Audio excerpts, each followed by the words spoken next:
Hello and welcome to EFD, where today we're looking at Chelsea's centre-back hunt. With names like Jules Kounde, Matthias de Ligt, Nathan Ake and Presnel Kimpembe linked, the Blues are leaving no stone unturned in their search for defensive reinforcements. But what will new man Kalidou Koulibaly bring to the club, and who else could they target? Let's find out. Kalidou Koulibaly.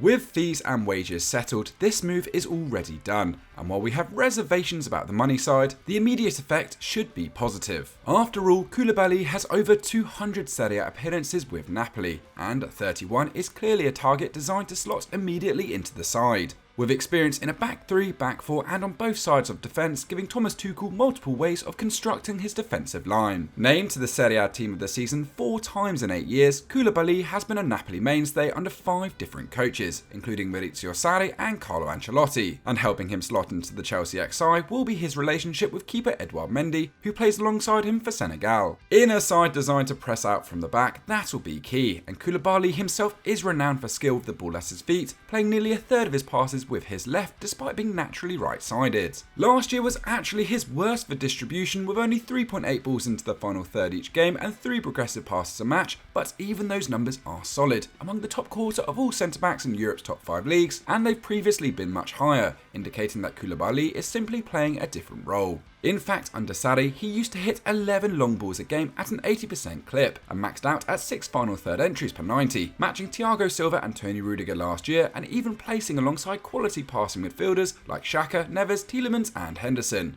In short, this guy can ping the ball. Making up for that drop in on-ball work last term was an improved off-ball output. Given that Napoli have been a possession side for most of the last decade, it's not surprising the French-born Senegalese has generally not done a ton of ball winning. But with 3.8 defensive actions per 90 in 21-22, he showed it in his locker, while his pressing is exceptionally effective too, with only 4% of defenders disposing opponents more often that way. Add in the fact he's made just 3 errors leading to an opposition shot in the last 5 years, and it's clear why Kulabali was a priority for Tuchel. That's not to say there are not worries here. Kulabali's 4-year contract will take him to the age of 35 and bring the cost of the whole deal to around £120 million.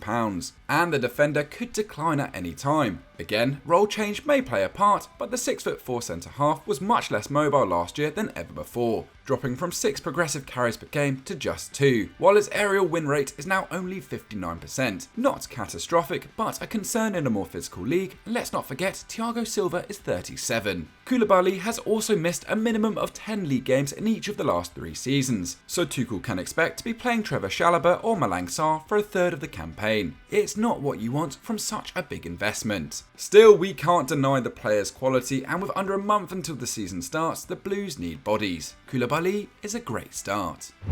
Lucas Hernandez.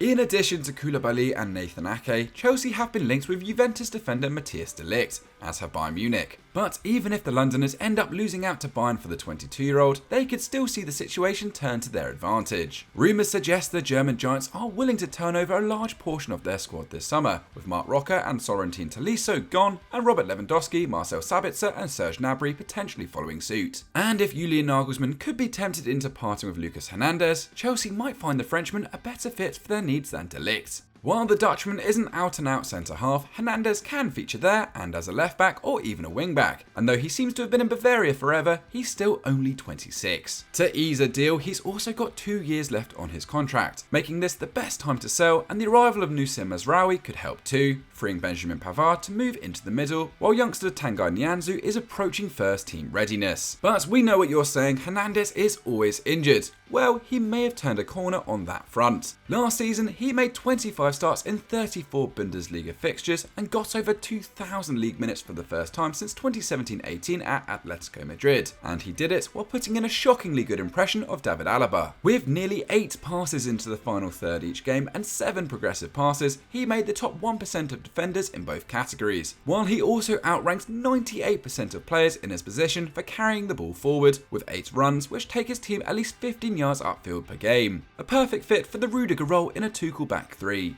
He also shows up very well defensively, which is unusual for a team which has the ball so much and would no doubt be welcome at the Bridge, given that leading ball winners Kante and Kovacic both failed to break 1800 league minutes in 21-22. Alaba's best rate of tackles and interceptions per 90 at Bayern was 2.6 in his final campaign, but Hernandez was at 4.5 last season and put up better pressing and aerial figures than we've ever seen from his Austrian predecessor, winning over 2/3 of the headers he attempted. That's only fractionally below Ruediger and Silva last year, ahead of Chalobah and Azpi, and better than 4 out of the last 5 campaigns for reported target Ake. While he remains Bayern's record signing at £72 million, Hernandez's wages are under 200k a week, easily manageable for Chelsea. He's also fast and used to playing a variety of systems under Nagelsmann, Flick and Simeone, indicating he could find it easier to pick up Tuchel's complex setup than other options. Add in his 5-year age advantage on Kulabali, and Hernandez looks like the kind of astute signing that could make Todd Boehly's name in West London.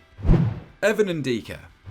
Todd Boehly's Chelsea seem to be shopping at the top end of the market so far, with efforts concentrating on well-known names like Raheem Sterling, Rafinha and even Cristiano Ronaldo, but it doesn't hurt to cast the net wider from time to time. Both Azpilicueta and Ruediger were surprise successes at Stamford Bridge, and if key targets prove unattainable as the window wears on, it might be smart to have a left field option in the back pocket, like, for example, Eintracht Frankfurt's Evan Ndika. Due to turn 23 this August, left-footer Ndika is in a similar mould to Lucas Hernandez, with the athleticism and positional sense to feature in any defensive role on his preferred side. And while he can't match the experience of his countrymen, he does have 4 years of top-flight action under his belt despite his tender age. And in 2021-22, he helped his club to the Europa League title and made the Bundesliga Team of the Year, even though Eintracht came 11th. Initially arriving in Frankfurt at the same time as Adi Hütter, Ndika bears all the hallmarks of his mentor's distinctive style, while developing the cool defensive acumen of new boss Oliver Glasner.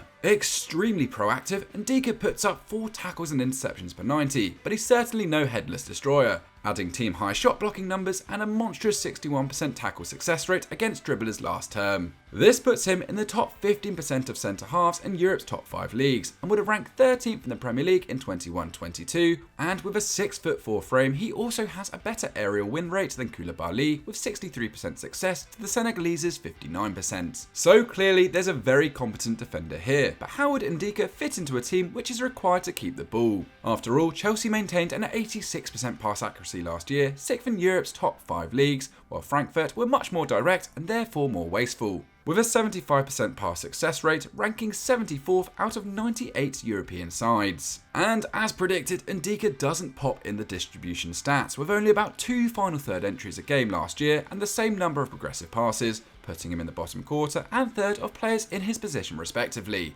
This is not encouraging. However, context is everything, and there's evidence that this isn't Ndika's ceiling. Firstly, he's put up significantly better numbers in the past, suggesting he does have the talent to do more. He also plays on a worse team than Hernandez, Ake, Kulabali and even Kounde, and one less focused on recycling possession and more on high risk, high reward play, a tactic which inevitably will hurt passing stats. And even if he can only become a competent passer, he's good enough off the ball that he's still a strong option, with Reece James capable of moving into the back line to take up some of the slack left by departures of Ruediger, Christensen and Azpi. Freed from ball progression duties, Ndika would be able to move wide and cover for Chilwell, allowing the Englishman to push higher upfield. Meanwhile, his game reading and speed would be a help to the elderly midfield pairing of Jorginho and Conte in mopping up attacks, as indicated by his number of ball recoveries, 336 in last year's Bundesliga, which ranked 13th between Dayo Upamecano and Joshua Kimmich. While a young defender out of Germany may seem like a risk, it would surely be less wasteful than dropping a huge fee on Nathan Ake, and Ndika has all the materials and time required to become a top-class centre-half, even if he struggles at first. With Liverpool and City looking unbeatable at present, a move with an eye on the long term would make a lot of sense.